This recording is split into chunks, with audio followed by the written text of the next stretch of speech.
water in the Sea of Galilee is drying up. And the state of Israel has ruled the world for a day which is like a week. Then in Sahih Muslim we are told, a Muslim ruler will die and there will be disagreement concerning succession. And then a man is going to come out of Mecca. His name will be my name and his father's name will be my father's name. Said the Prophet ﷺ, he'll have a broad forehead and a large nose. And he'll be known as Al-Mahdi. And he'll hurry from Medina to Mecca. As he approaches Mecca, people are going to come out to him, so this has to be a well-known person. Not some obscure non-entity, a well-known person. When the people of Mecca come out to him, they'll force him to accept the bay'ah, the oath of allegiance which legitimizes the leadership of the Amir al-Mu'mineen, bay'ah. He will accept the bay'ah at the Kaaba and then proclaim himself to be Al-Mahdi. It is only then that you would know that Al-Mahdi is here.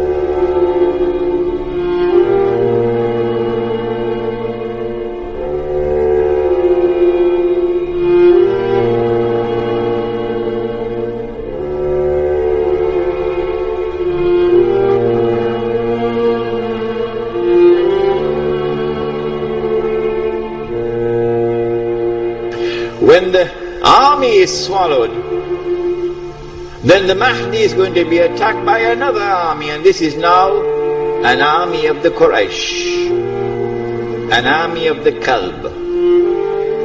And remember that armies are under the control of governments. The Mahdi will defeat this army, and when an army is defeated, that is the end of Saudi Arabia. Goodbye to bad rubbish. Goodbye to bad rubbish. Let it be recorded in my book tonight. Let it be recorded in your book tonight. Goodbye to bad rubbish. The most monstrous betrayal of Islam ever committed in history, committed by those who control that state. Now Darul Islam is restored. Yeah, this is Islam, not that.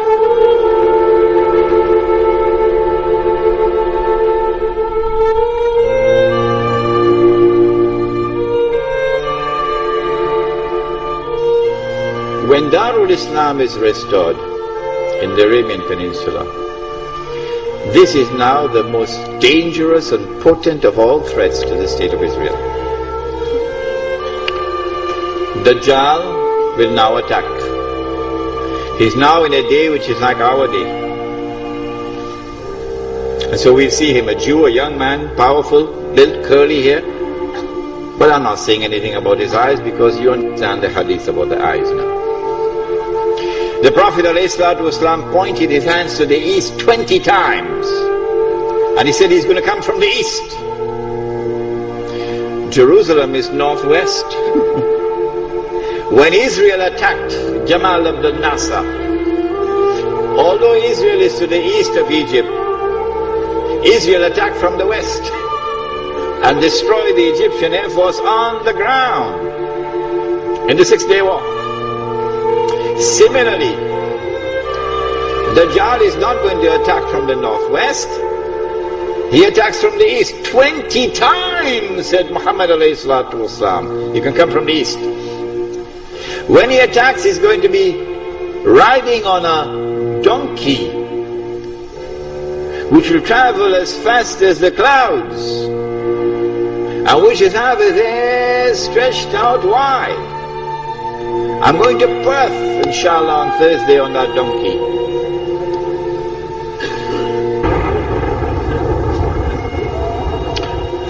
And so, we're talking about fighter aircraft.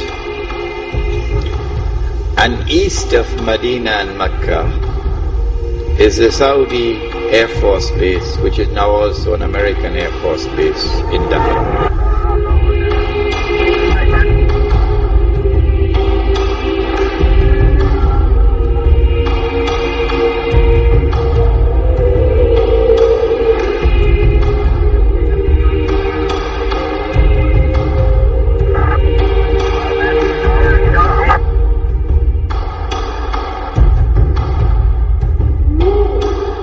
As they attack Makkah and Medina, the angels defend Makkah and Medina. This is there in Sahih Muslim. And the attack is diverted to Damascus. And then the confrontation takes place. Dajjal is outside and the Imam is inside the masjid. And now history repeats itself. The Jews are rubbing their hands. We got them now. There's no escape. We got them. We have them in our sights now. As someone else was rubbing his hands, as his army was approaching them, and in front of them was the sea, and behind them is the army, and they're rubbing their hands. We got them now. Who was he? Fir'aun. And so history repeats itself. But at the last moment, Allah subhanahu wa ta'ala says to Musa alayhi salam, take your rod and strike the water. And then the divine intervention took place, the miracle. And the believers were saved. وَإِذْ فَرَقْنَا بِكُمُ الْبَحْرَ فَأَنْجَيْنَاكُمْ وَأَغْرَقْنَا آلَ فِرْعَوْنَ وَأَنْتُمْ تَنْظُرُونَ. Now history repeats itself. As the Jews are rubbing their hands, we've got them now, we've cornered them. At that last moment, history repeats itself. The son of Mary comes down, with his hand resting on the wings of two angels.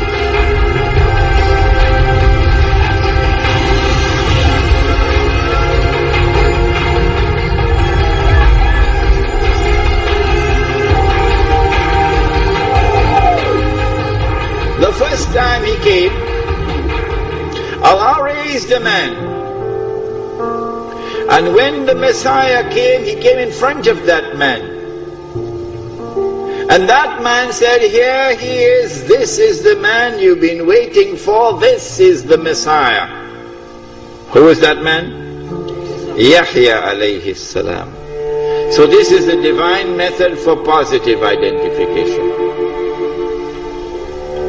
But Ibn Khaldun, may Allah bless him and have mercy on his soul, that great scholar, we are not fit to clean his shoes. Ibn Khaldun did not understand this. And Muhammad Iqbal, that great scholar, we are not fit to clean his shoes. But Muhammad Iqbal did not understand this. And so many other scholars have not understood it.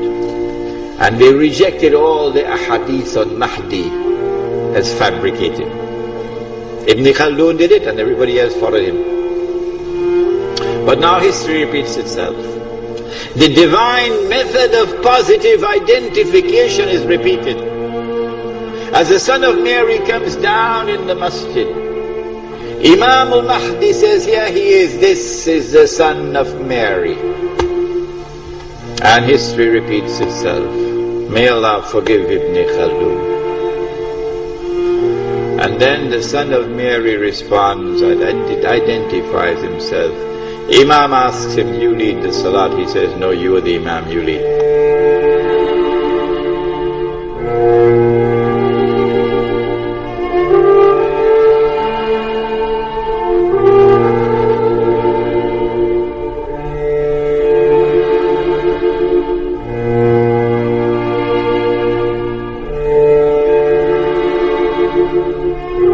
After the salat, then the confrontation takes place between the false Messiah and the true Messiah. And the false Messiah is killed, and then Gog and Magog are destroyed, the Sea of Galilee is dry. And after Gog and Magog are destroyed and Dajjal is killed, now the state of Israel is without any support. Now it's going to be a level battlefield. A level battlefield.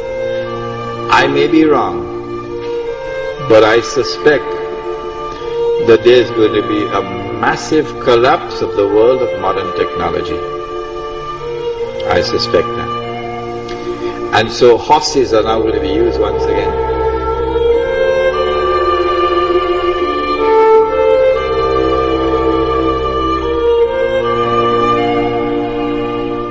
And when that water dries up, which is less than 50 years, I believe, the world will then witness the emergence of Imam al-Mahdi. And when he emerges, then Isa alayhi salam returns, the true Messiah. When he returns, he will kill Dajjal. And Gog and Magog are going to be destroyed. And then said the Prophet Muhammad sallallahu ta'ala alayhi wa sallam, then the Holy Land will be liberated. He said, when this hadith is in Sahih, in the Sunan of Tirmidhi, he said, when you see the black flags coming from the direction of Khurasan, go and join that army. Even if you have to crawl over ice.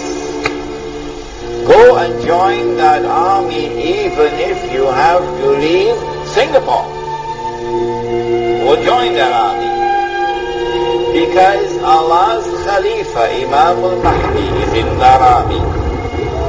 And no one will be able to stop that army until it reaches Jerusalem.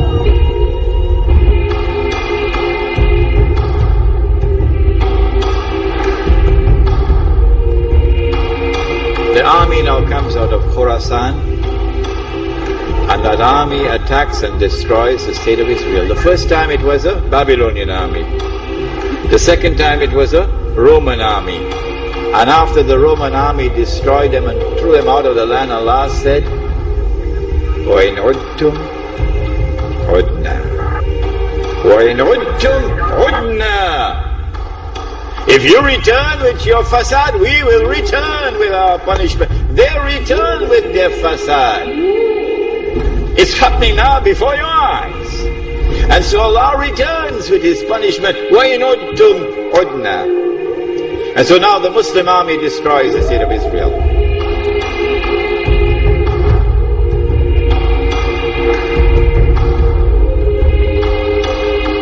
And the Prophet said, sallallahu ta'ala alayhi wa sallam, he said that Jesus will rule as a just hakim adil, a just ruler from Jerusalem. And so the prophecy will be fulfilled. And the golden age will be restored. But it is the followers of Muhammad alayhi salatu wasalam which would have inherited the legacy of Sulaiman alayhi salam.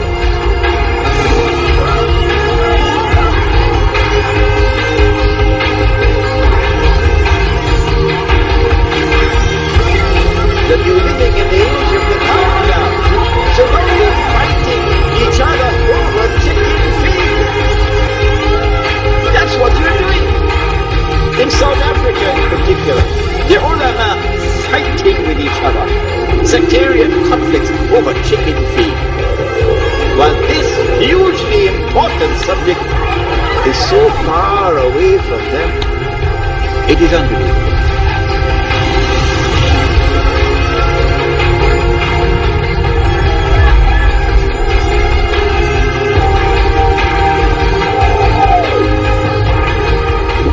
So now, we don't have time to debate the subject with those who differ with us.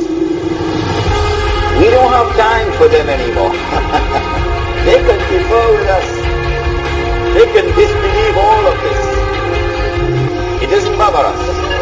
Because we know the countdown has begun. We know it's just a little bit more time. When the Muslim army will destroy the state of Israel, the Holy Land will then be liberated. The true followers of Ibrahim alayhi salam will then take control of the Holy Land. The state of Israel of Sulaiman alayhi salam will be restored by Isa alayhi salam.